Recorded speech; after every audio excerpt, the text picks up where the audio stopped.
liil balil aniga isku qabiil ma nihin dameeraheena isma daaqaan laba wadan kala aadnaa balse waxa aan ku saaxiibnay ayaa waxay tahay in isagana mowqif uu leeyahay anigana mowqif aan leeyahay. What? Bro, what are you talking about, man? بعد عسل لكن أنا إذا بكبرة تبصلنا مثلا شهادة كوتا بعد عنق يا أرض عسيوبي رابك كفانيس إن شلي أنا بالله بي بريجا تقرض ولا شاوي دي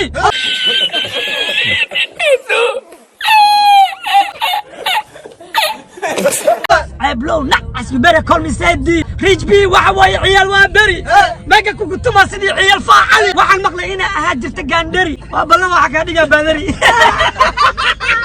السلام عليكم ورحمة الله وبركاته. قلبنا إنه برنامج كان عاود كوهيننا وحكمده فنانك عانك أهل البليل يوتيوبر كينسيكي أو خلاف حوق السوكرة دحقاي هذا وإنت أين أوجد جرين برنامج كوحين كا عصنا إن هدي القناة كان كو عصبتها إن سبسكرايب صارت جنبال كان فرطه سينا شير جريسو سدوا كلنا لايك أثرت فيديو وسي ونوع عاوين الفيديو جينا يوتيوب كا سيفا فيو ما تسند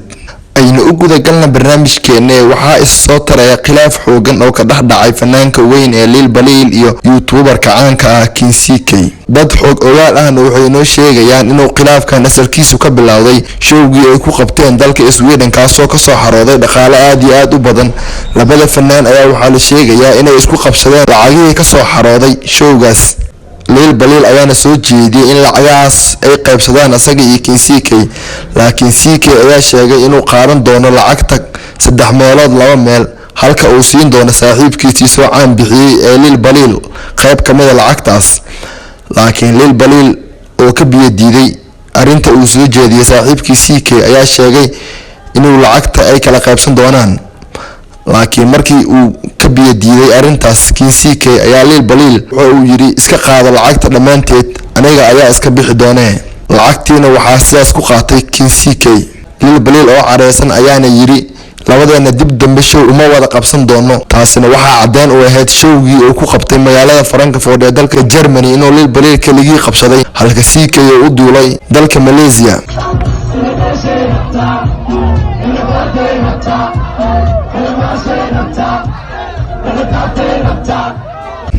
maalin kasii dambeysay waxaa isii tiray khilaafka labadan fanaan. shalay oo ugu dambeysay fanaanka weyn ee Lil Balil ayaa ku dhaga hadlay Kinsike mar uu fiidiyoo u duubayay YouTube-kiisa. بعد عسل لكن أنا إذا بكبرة تبصلنا مثلا شهادة كوتا بعد عنق يا أرض عسيوبي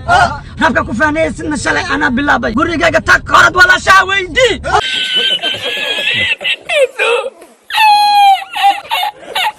عبلو نعس you better call me سيدي ريج بي وحوي عيال وابري باقي كنت ما سيدي عيال فاعلي وحن مقلي هنا أهجر تقاندري وابلنا ما حكادي بادري.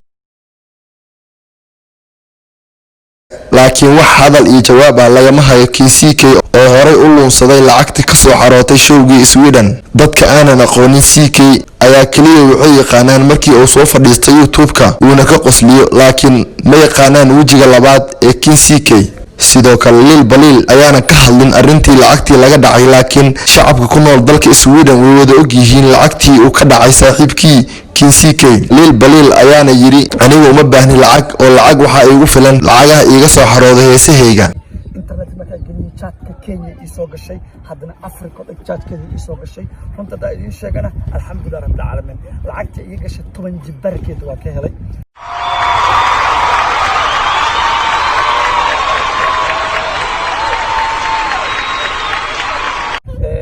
lacagihii iga soo galay ilaa hadda baqaan ku raaxaysanaa jira midna lacag ka sii cunaya wali maalin kasta lacag cusub ay soo siisaa waa kale waa jeclaa sheekadana. sida aynu wada ognahana Kinsike heestii ugu horeysay uu ku soo caanbaxay waxaa ka caawiyay Lil Balil. taasna waxaa cadeen u ah in heesaha uu kaliya u soo saaray Kinsike aysan dhaafin 200 oo kun oo qof halka heesaha uu la soo qaaday Lil Balil ay gaareen min 1 milyan ilaa 2 milyan. taasna waxa aynu oran karnaa Kinsike heesii uu la soo qaaday Lil Balil waxa uu ka ahaa Kirishboy ama caawiye. khiyaanoolaha weyn ee Kinsike ayaa marka uu soo hor fadhiistay bulshada Soomaaliyeed waxa uu u muujiyaa jacayl iyo farxad laakiin wajigiisa labaad ayuu tusay saaxiibkiisii qaaliga ahaa ee soo caan bixiyay ee Lil Balil. haddaba dhageysta maxaa kala soctaa khiyaanada uu ku kacay Kinsike uuna kula kacay saaxiibkiisii weynaa ee gacanta soo siiyey markuu kenya show ku qabsan rabay lil baliil sidaynu wada ogeen markuu kinsike tegay kenya waxay isku dhaceen gruub ismadhaanto oo u diiday inay show u qabtaan kana caawiyaan halka uu caawiyey saaxiibkiisii uu lacagta ka dhacay